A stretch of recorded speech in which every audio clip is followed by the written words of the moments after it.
All right, a few things I want to get off right off the bat. One, I'm playing music from my phone because I don't want to wear my headphones today because I got a new haircut and I want to show it off. And part of this, I want to do like a little 360 because I want this for my reference because I'm extremely pleased with how it turned out.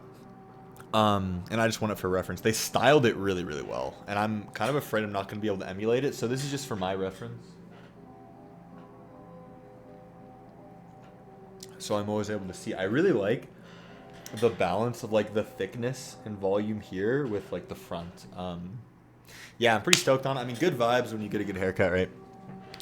Welcome, by the way. Welcome to XD. Is this episode 7 already? Dude, time goes by so fast. All right, that's what I'm going to talk about today. I didn't know what I was going to talk about today, but I want to talk about how fast time goes. But not like, okay, not like in the existential way, like we don't have a lot of time, but just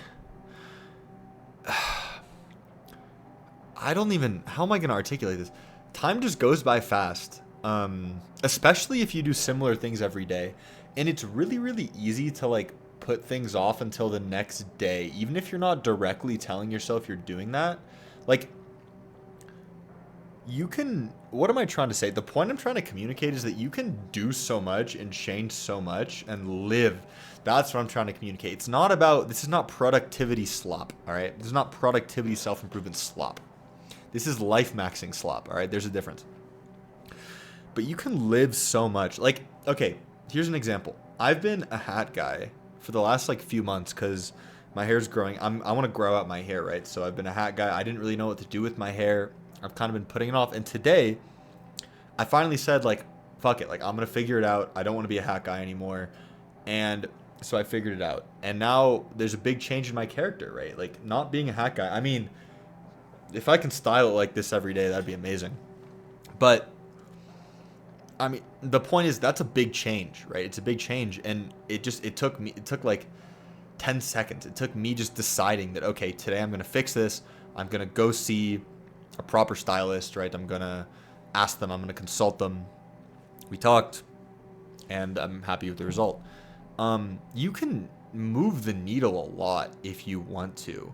Now, it is kind of uncomfortable to do that, though. That's the thing, is you have to, like, be willing to put up with the discomfort, in order to do it.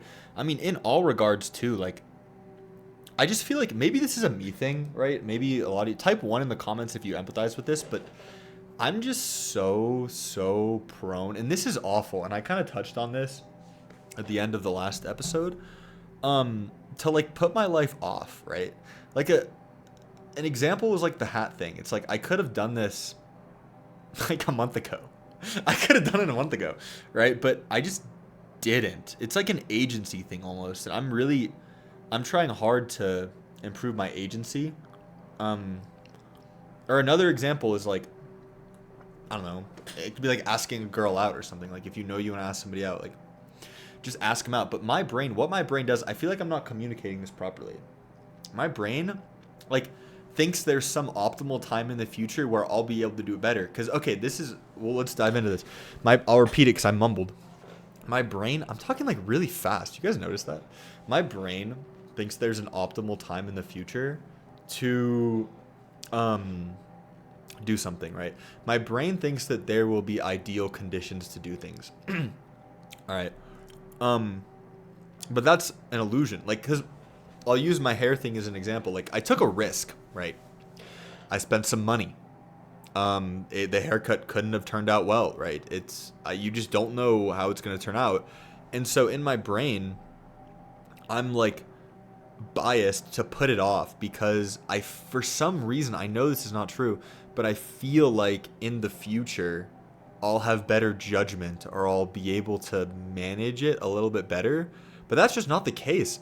And it doesn't just happen for things like my hair. Like, that happens for a lot of things with me. And it's a pattern I'm trying to break. Because what it leads to chronically is just not living my damn life, man. It leads to, months and years of me, like, not making progress. And again, not even progress in, like, the productivity slop, like, David Goggins self-improvement way. Like, experiencing things, right? Yeah. So that's that. I've been drinking a ton of coconut water. I'm also like, I'm kind of motivated to like be healthy. Not that I'm already kind of a healthy guy. But the more and more research I do, the more and more these two conclusions are found. Okay, I'll introduce you guys a concept that I really like. It's called Lindy.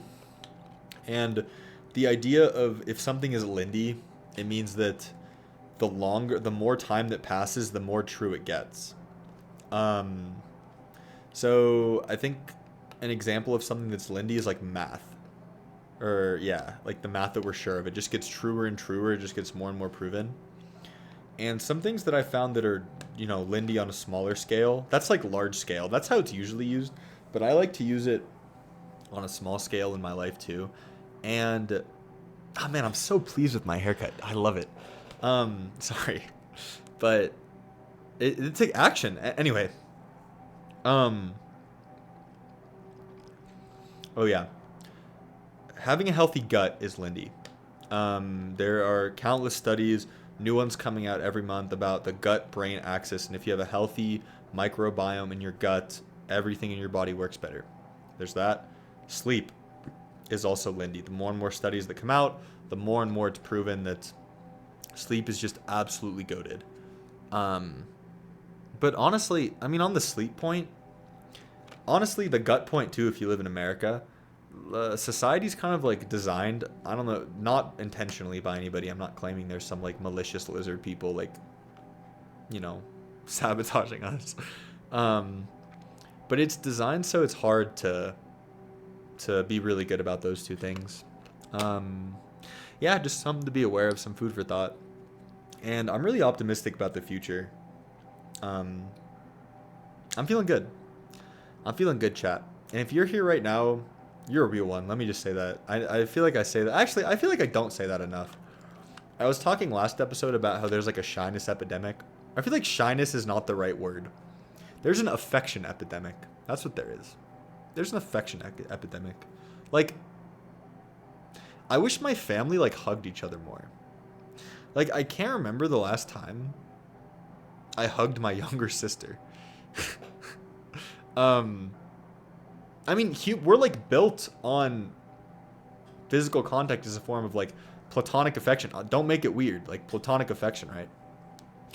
Like if you think of monkeys and apes, like they're all like getting close and stuff. I fuck with that.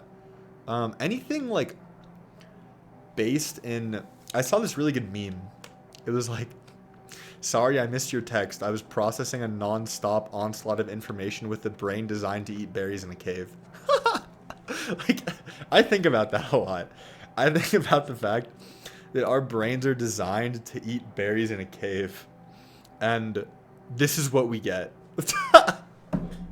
Isn't that just crazy? Like, it's literally a non-stop onslaught of information. That wording is really good. And, I'm not gonna lie. Sometimes I yearn to eat berries in a cave. I'm not gonna lie. Sometimes I think about that. This is a really good episode of XD. Do you feel it too? And I know, like, I don't actually want that because obviously there are a lot of comforts in the modern day life that you're not going to get if you're, if you lived at that time. You'd probably die if you're like 20, 25 years old, right? Like, I know that. But it still is romantic to think about. And I also saw, this kind of relates. All right, we're getting like kind of deep. We're getting kind of deep. But I saw a tweet that said humans were never meant to think in language. And language like ruined us. And I kind of felt that. Because we're very like emotional, instinctual creatures. And language structures the way that we think and the way that we process the world. And a really interesting anecdote about that is that if you grow up learning different languages, you see the world differently. So for example, English, we have a lot of we have a lot of possessives, right? So it's like my car, right? And in other more Eastern languages, instead of my car, they say the car, right? So there's kind of this like self-centered, more self-centered worldview with English, and that's just one example. But without any language, like imagine processing the world without any language. I feel like it'd be beautiful. I feel like it'd be absolutely beautiful. And I think that in my life too, I really try, guys, not to make this like a self-improvement diary. All right. But what comes out comes out. I can't help being Sigma. Can't help it. Oh, what was I gonna say? Oh yeah. I could think less. I could benefit from acting on instinct more and thinking less. This was an awesome episode of XD, honestly. This was fun. I mean, I'm in a good mood because I just got my swaggy haircut. Yeah, hopefully I can style it like this tomorrow. They gave me like a whole routine to do too with it, so it's kind of a lot, but hey, if I'm building a career based on my face, it's good to invest in it. Cheers. The future is bright, guys. The future's bright. And if you don't feel like it is right now, just know that your mood fluctuates. And your mood does not always represent reality.